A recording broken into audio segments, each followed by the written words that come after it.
Paul Parker warns Erik ten Hag not to make Harry Kane and Robert Lewandowski transfer errors.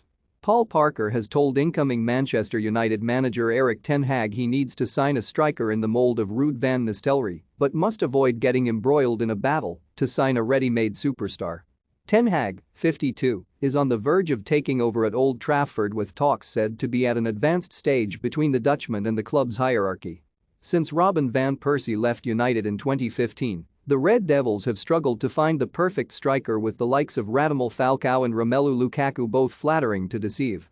Parker, who spent 5 years at United between 1991 and 1996, believes Ten Hag's priority should be on signing a traditional centre-forward in the same ilk as Van Nistelrooy, who scored 95 goals for the Manchester Giants in the early to mid-2000s.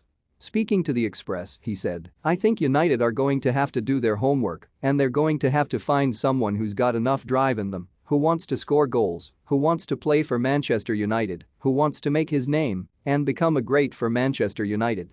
A bit like a Ruud van Nistelrooy. Ruud van Nistelrooy was known as a goalscorer, but he made his name. He established himself when he came to a big club like Manchester United at the time, and he made it. Manchester United put him up there in the limelight.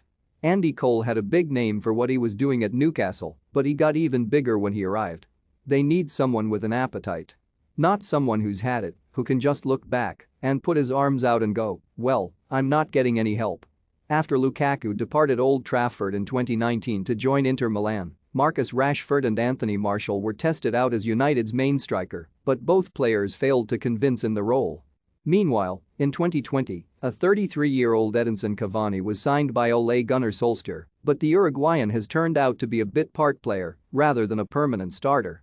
Last year, the club snapped up Cristiano Ronaldo believing he was the missing piece of the jigsaw, but the 37-year-old has struggled to maintain the scoring rate he achieved earlier in the season and has cut a frustrated figure of late. With Cavani now set to leave at the end of the season and Martial out of favor, United are expected to sign a new centre-forward in the close season. Man United players furious after out-of-form contract rebel is offered lucrative new deal. Cristiano Ronaldo forced Man United to veto manager before Erik ten Hag appointment. Erik ten Hag could miss out on Man United targets with possible transfer budget revealed. However, Parker has warned his old side to stay clear of the big-name strikers and look for a young and hungry front man instead. He added, "Someone who wants to prove a point and make a name for himself. Someone who's on the thresholds of international football but maybe needs a big move and the opportunity to go and say, 'I'm going to go and cement a regular place in my national team.' That's the kind of player. I don't want to hear Robert, Lewandowski, Harry Kane and all that. United don't need that. They don't need another 30-plus centre-forward at this moment in time. They just need a workaholic, back to basics as such." More Man United players want Erik ten Hag to hire Robin van Persie as assistant coach. More half the squad don't want to be there. Emmanuel Petit claims 2 Manchester United players will definitely leave. For more stories like this, check our sport page. Follow Metro Sport for the latest news on Facebook, Twitter and Instagram.